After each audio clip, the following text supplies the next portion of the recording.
네, 안녕하세요. 이번 시간에는 바이브레이션 8번째 시간으로 일자두개 시스템의 반응에 대해서 이어서 살펴보도록 하겠습니다.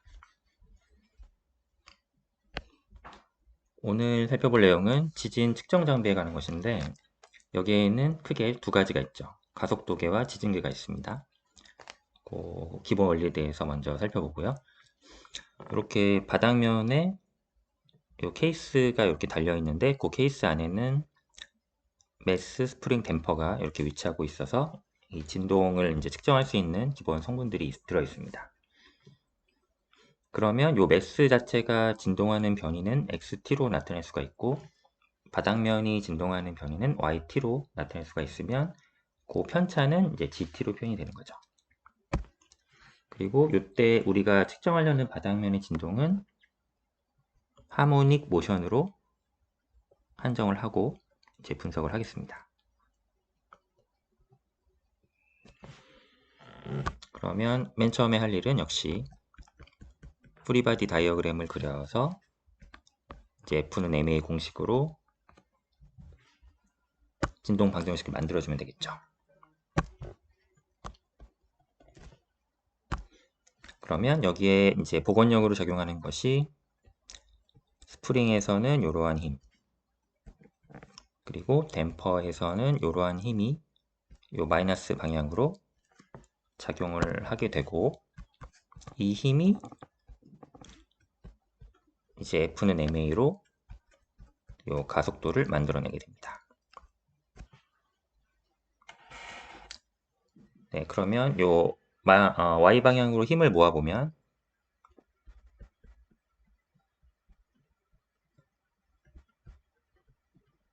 이렇게 F는 MA라는 식이 만들어지죠.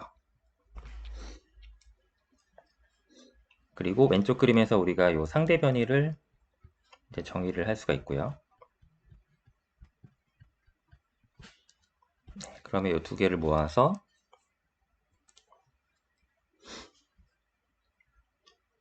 저 G 변수를 저 우측 식에 이제 대입을 해주면 또 정리를 할 수가 있죠.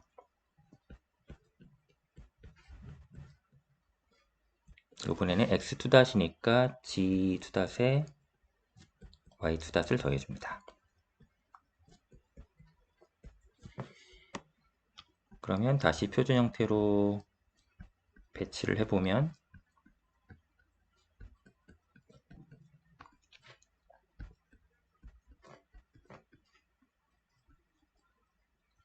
이렇게 우변에 요 힘 성분이 나타나고요. 그러면 우리가 요 바닥면의 진동을 하모닉 모션으로 가정을 하고 시작을 했기 때문에 요 yt를 이렇게 코사인 함수로 줄 수가 있죠.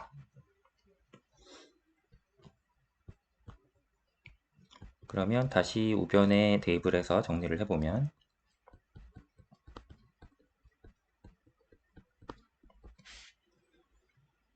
y2-니까 마이너스고 오메가 제곱 튀어나오니까 마이너스는 서로 상쇄가 되고 질량의 진폭의 오메가 제곱의 코사인 오메가 t 이렇게 되겠네요.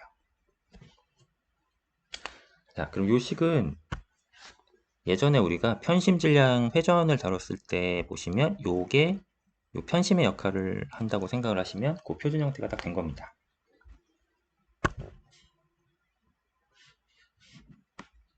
네, 그러면 요때 해는 요 질량에다가 우변에 있는 질량하고 여기에 편심 그리고 오메가 오버 오메가 n의 제곱 여기에 전달함수의 매그니튜드 페이지가 밀리고 이렇게 정리가 이제 기계적으로 되는 거죠.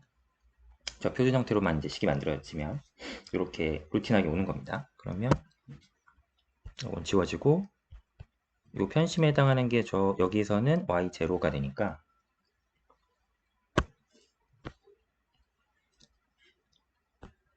그럼 gt는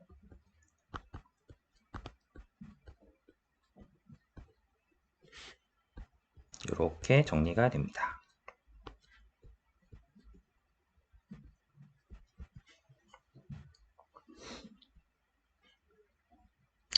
네, 그러면 이 앞부분을 진폭이라고 정리를 해보면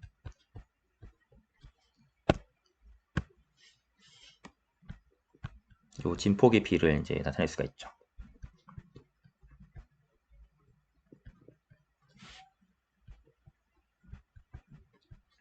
네, 여기까지 됐습니다. 그러면 우리가 바닥을 y0라는 진폭으로 앰플리튜드로 하모닉 모션을 했을 때 상대 변이인 g의 진폭이 정의가 되는 거죠. 그러면 요거를 그래프로 한번 나타내 보면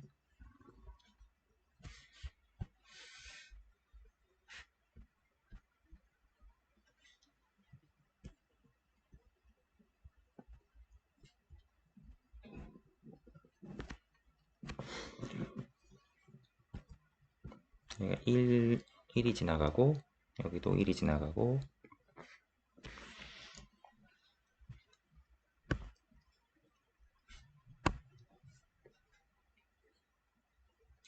이렇게 올라가서 이렇게 떨어지는 형태로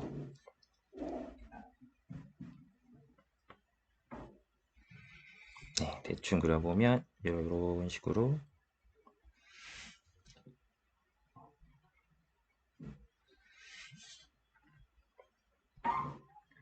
그려볼 수가 있겠죠.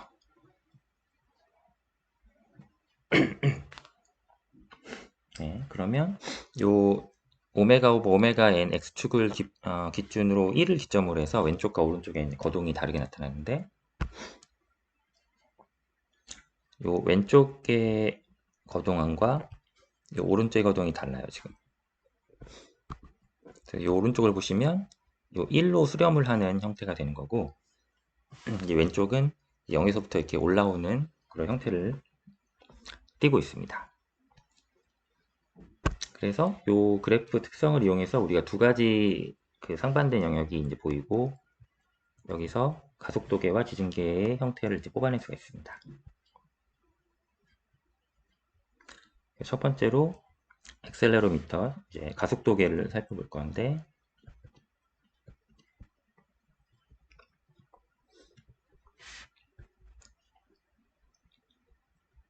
여기는 하이 프리퀀시 인스트루먼트가 되고 이때 하이 프리퀀시라고 하는 것은 오메가 n을 나타내는 용어입니다. 그러면 요거는 요 액셀레로미터는 이제 여기 요 왼쪽 영역을 쓸 건데 여기 보시면 또 요 시간에 요 전달함수의 매그니튜드가 들어 있으니까 저 성질도 한번 이용을 해 보겠습니다.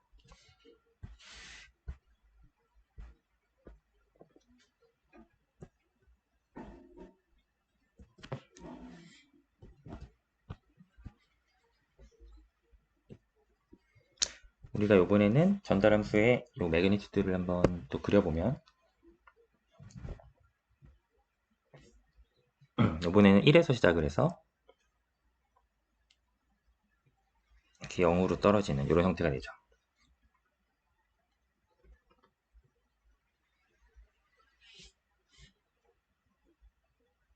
이런 식으로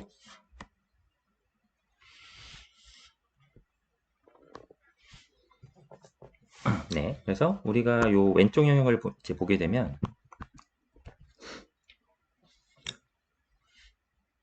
요 아주 작은 오메가 오버 오메가 n이 아주 작은 값으로 오면 여기서는 gi 오메가의 매그니튜드가 거의 1로 수렴을 하게 됩니다. 그러면 이제 이 부분이 액셀러로미터로 오면 이 값이 이제 1이 되는 거죠. 그러면 G0 오버 Y0가 좀 더 간단하게 정리가 되고 이렇게 오메가만의 함수로 나타낼 수가 있게 됩니다.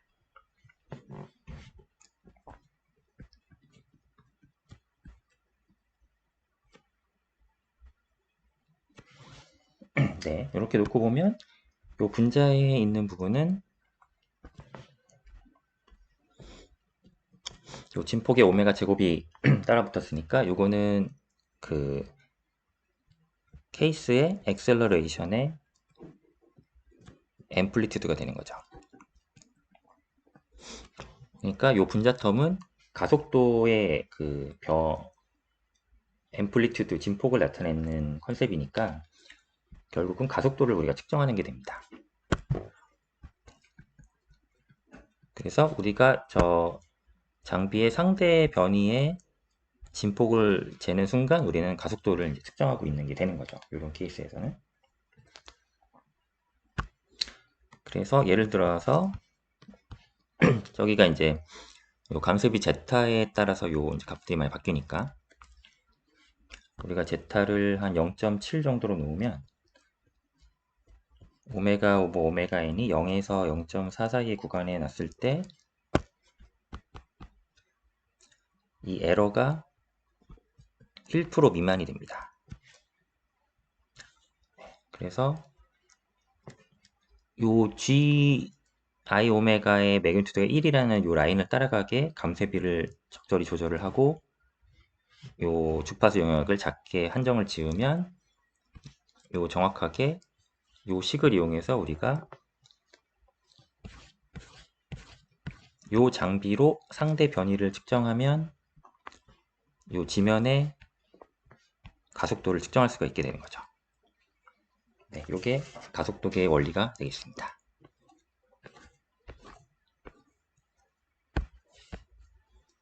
네, 다음 두 번째 응용 사례에는 이제 지진계가 있는데요.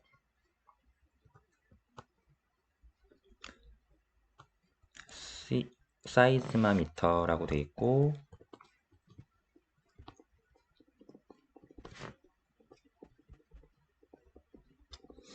로우 프리퀀시 인스트루먼트입니다. 이때 역시나 프리퀀시는 고유 진동수를 나타내고요. 고유 진동수가 작기 때문에 여기 분모의 텀이니까 이 x축상에서는 저 오른쪽으로 가는 거죠. 이 영역이 사이즈마미터가 되죠.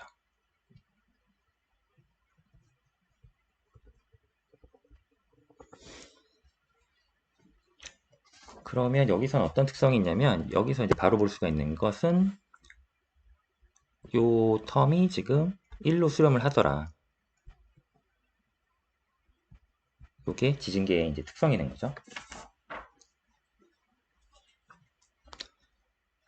그러면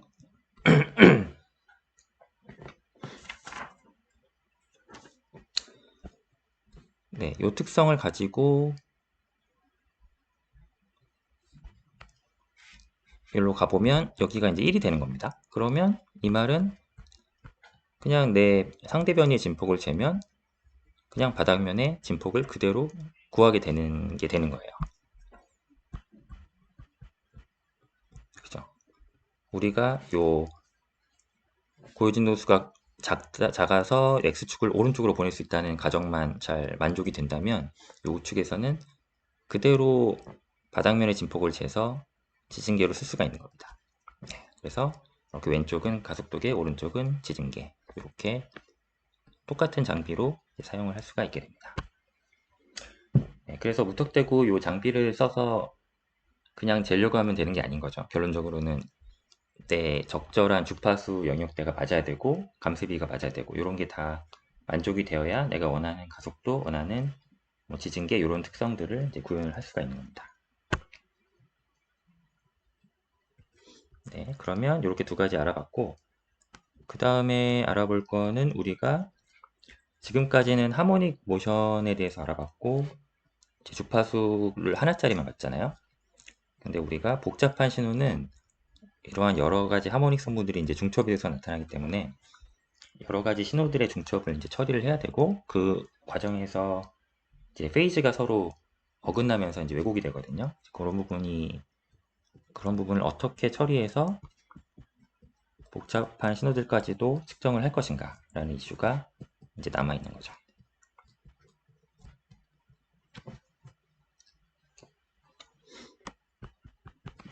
간단한 예로 이 두 가지 하모닉 성분이 바닥면에서 이렇게 가진이 된다고 이제 보면 우리가 가속도계를 이용해서 이제 측정을 했다고 한번 해보면 YAT라는 이제 값을 가속도계로 뽑아냈다고 한번 해보겠습니다. 그러면 페이지가 이렇게 밀려날 텐데 그 신호별로 다르게 밀려나겠죠.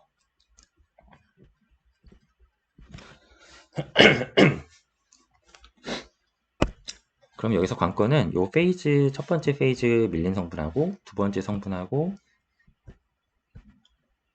서로 이제 다르게 이제 페이지가 밀린다는 겁니다.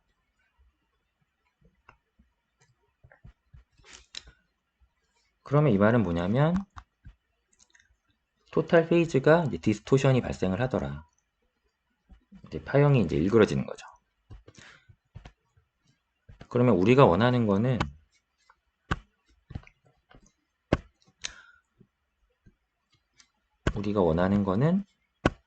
이 디스토션이 없는 걸 원하는 건데, 그럼 어떻게 할 수 있느냐 봤더니 두 가지 케이스가 있습니다. 첫 번째는 아예 댐핑이 없는 가속도계를 구현을 하는 거고요. 그래서 감쇄비가 0. 이렇게 되면 이제 페이지 위상 자체가 밀리지가 않기 때문에 이런 이슈가 이제 원천적으로 없는 거죠. 두 번째는 이 페이지를 이 주파수에 비례하게 밀리게 만드는 겁니다. 그래서 phi1은 C 오메가 1, phi2는 C 오메가 2 이런 식으로 위상이 주파수에 선형적으로 밀리게 이렇게 설계를 하면 디스토션이 이제 없는 거죠. 그 관점에 대해서 한번 유도를 해보겠습니다.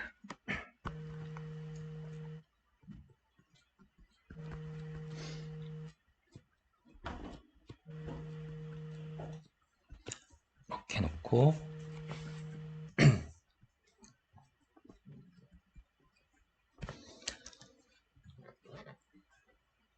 자, 그러면 요 위와 같이 잡았을 때 보시면 요 오메가 1 안에 가로로 묶여서 시간이 밀리는 텀들이 이제 일정해졌죠. 이렇게 균일해졌습니다. 이렇게만 된다면 이제 우리는 페이지 디스토션이 이제 없는 거예요. 그러면 이때 우리가 페이지는 공식을 따라가 보면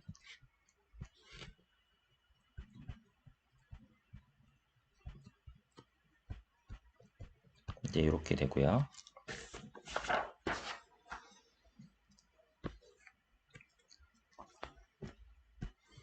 저 식을 차트로 한번 나타내 보면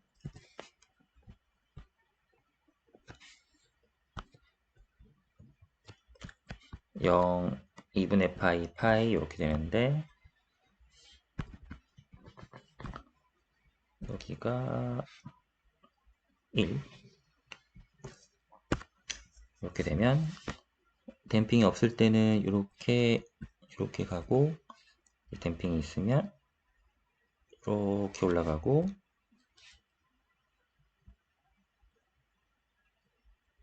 이렇게 올라가고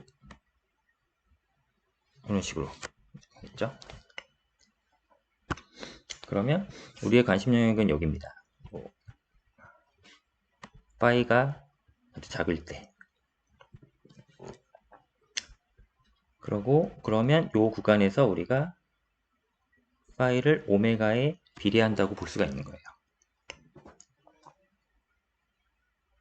네. 우리가 마치 그 테일러 급수 전개할 때 보면 기준점 근처에서는 이제 맨 처음에 나오는 텀이 이제 딱 선형 텀이 딱 튀어나오잖아요. 그 다음부터 뭐 2차항, 3차항 가는데 뒤에 거 다 떼버리면 결국 또 작은 영역에서는 선형으로 이제 표현이 되는 거죠. 그래서 예를 들면 뭐 사인 파이도 이제 파이가 작으면 파이로 근사를 할 수가 있어서 그럼 이때는 우리가 오메가에 비례하는 이렇게 성분을 나타낼 수가 있고요. 코사인 파이도 이렇게 미소 성분을 나타낼 수가 있습니다.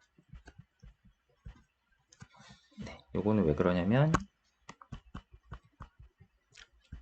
우리가 잠깐 기억을 되살려 보면 테일러 시리즈에서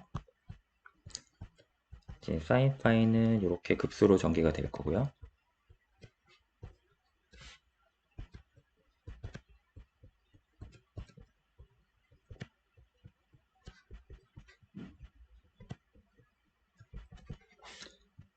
코사인 파이는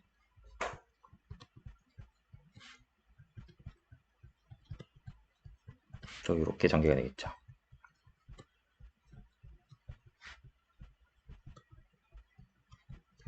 그러면 우리가 파이가 작다고 했으니까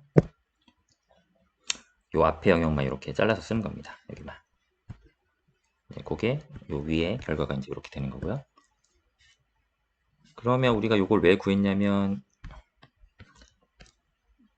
지금 요거 여기에 이제 탄젠트가 있으니까 코사인분의 사인으로 쓰려고 이제 만든 거죠. 그러면 탄젠트 파이는 코사인 파이분의 사인 파이니까 요 위에서 구한 요 식을 넣어주면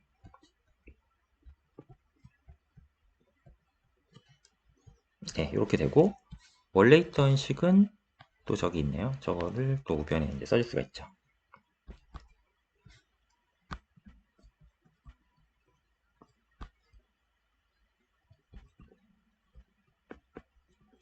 네, 됐습니다. 그러면 우리가 여기서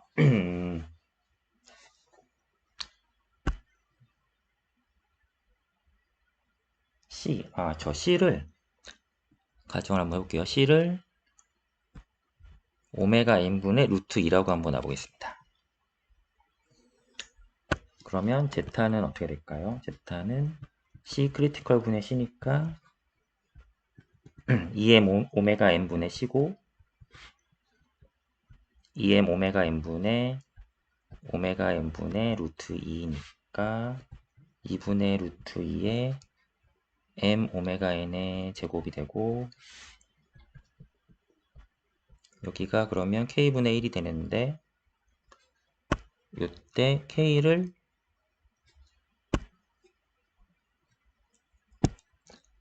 또 1이라고 놓으면 이 값은 2분의 루트 2가 돼서 0.707이 되죠. 네, 그러면 이 값을 근거로 해서 이 제타에는 이제 0.707을 넣어주면 결과적으로 여기가 등식이 이제 성립을 합니다. 네. 그러니까 이게 무슨 말이냐면 우리가 제타 감소의 비를 0.707로 놓고 C는 오메가 n의 루트 2 이런 식으로 이제 설정을 하면 저 작은 진폭 요 조건에 해당하는 요 가정이 성립을 해서 요 페이즈 왜곡이 없이 요 복합적인 신호를 이제 다룰 수가 있는 거죠. 네, 좀 말이 복잡했지만 그래서 우리가 요 복잡한 신호의 페이즈 디스토션이 없게 만드는 방법은 이제 두 가지가 있는 겁니다. 제타를 아예 언댐프로 0에서 쓰거나 아니면 0.707 근처에서 쓰거나 이렇게 하면은 우리가 요 위상 왜곡을 막을 수 있기 때문에 요 가속도계나 이 가속도계에서는 이런 식으로 이제 처리가 돼 있겠죠. 네. 네, 그래서 오늘은 요 크게 가속도계와 지진계로 어떻게 진동을 측정하는지 그 원리에 대해서 살펴봤습니다. 네, 그럼 오늘은 여기까지 하겠습니다. 감사합니다.